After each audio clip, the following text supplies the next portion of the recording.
யாழ் நகரில் உள்ள பழக்கடை வியாபாரிகள் கவனஈர்ப்பு போராட்டம். கடைகளின் அகலத்தை குறைக்கும் யாழ் மாநகர சபையின் செயற்பாட்டுக்கு எதிராக யாழ் மத்திய பஸ் நிலைய வளாகத்தின் பின்புறமாக வைரவர் கோயில் வீதியில் உள்ள பழக்கடை வியாபாரிகள் இன்று கவனஈர்ப்பு போராட்டத்தை மேற்கொண்டனர். 31 கடைக்காரரையும் 6 அடியில் இருக்கிறவங்களை 5 அடி ஆக்க நிக்கிறோம். மாநகர பார்க்க வேண்டிய வேலை எவ்வளவு இருக்கு. முதல் ஆரம்பத்தில் 3000 ஒரு கடைக்கு வாடகை வேண்டுவேன். இப்ப வேண்டினம் 7377 ரூபா வேண்டினம்.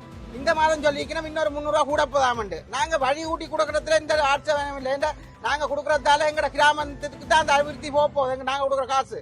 அதனால 31 கடையை ஒவ்வொரு அடி குறைக்க சொல்லி நிக்கணும். இப்ப எங்களை குறைக்கிறதால சைட் அகலத்தை குறைக்க சொல்லினோம். முன்னுக்கு குறைக்க சொல்லிச்சுன்னா நேற்றே குறைச்சிட்டோம். மேல 2 அடி வட்டா போறோம். எங்களுக்கு ஒரு கிழமை தவணை இருந்தவர் கவுனரும் ஆணையாளரும் வந்து ஒரு கிழமை தவணை இருந்துச்சுன்னா போக்குவரத்து கிடைஞ்சலண்டு நாங்க ஓமண்டு கம்பியோட நேற்று வியாபாரத்துக்கு போயிட்டோம் உள்ளுக்கு. இது வார ஞாயிற்றுக்கிழமை செய்யலாம், இந்த கிழமை நேரில் செய்யலாம், மக்களுக்கு இடைஞ்சலது. அதனால நாங்க வார ஞாயிற்றுக்கிழமை செய்வோம் இருக்க. நேற்று திடீரென்று பெயிண்ட் இன்னலோட வரியினம் காரணம் என்னண்டா கடையை சுருக்கணுமாமண்டு 6 அடி இருக்கிற கடையை எங்களுக்கு காணாது.